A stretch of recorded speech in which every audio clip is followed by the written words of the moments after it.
Chers frères et sœurs, dans notre sainte foi, ici mon interpellation à ceux qui s'engagent dans la scène politique. Chers frères et sœurs, dans notre union avec le Christ, vous êtes des serviteurs de Dieu, vous qui avez reçu l'appel divin et qui portez en vous la lumière du royaume. Écoutez ceci.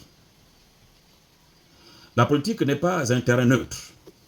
C'est un champ de tension, un terrain glissant, une arène où les convictions sont testées, les valeurs confrontées et la foi souvent mise à rude épreuve.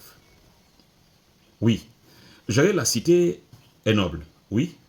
Nous sommes appelés à être sel et lumière, même dans les hautes sphères. Mais n'allez pas sans préparation spirituelle, sans fondation doctrinale solide, sans connaissance du combat invisible que vous allez confronter. Beaucoup sont entrés, peu ont brillé. Pourquoi? Parce qu'ils sont allés dans la fougue d'activisme, mais sans l'ancrage du royaume. Parce qu'ils ont porté des ambitions, mais ont oublié la mission. Parce qu'ils ont troqué la vérité pour des alliances et le zèle de Dieu pour la popularité. Ce n'est pas le moment de courir sans être formé. Des voix comme celle du Dr Steve Albert Nembe, qui appelle souvent à des formations théologiques, une compréhension du rôle du chrétien dans la gouvernance est importante.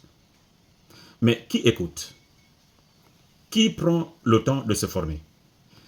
Qui prend conscience que sans une préparation sérieuse, la politique devient un piège qui engloutit le témoignage? Il est temps. Il est encore temps. Temps de se former, temps de prier, temps de réfléchir avant de se lancer. Et pour ceux qui se sont déjà lancés, il est temps de prendre encore du temps dans la formation afin d'être prêt dans ce milieu-là. Car ce n'est pas la politique qui vous sauvera. C'est votre fidélité. Fidélité au royaume, même dans la politique. Que celui qui a des oreilles entende et que le Seigneur vous conduise et bénisse vos pas. Nous nous arrêtons donc ici aujourd'hui et nous allons nous retrouver certainement dans un autre numéro.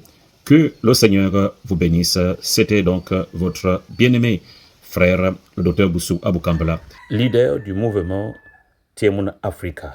Je vous dis donc à bientôt. Merci.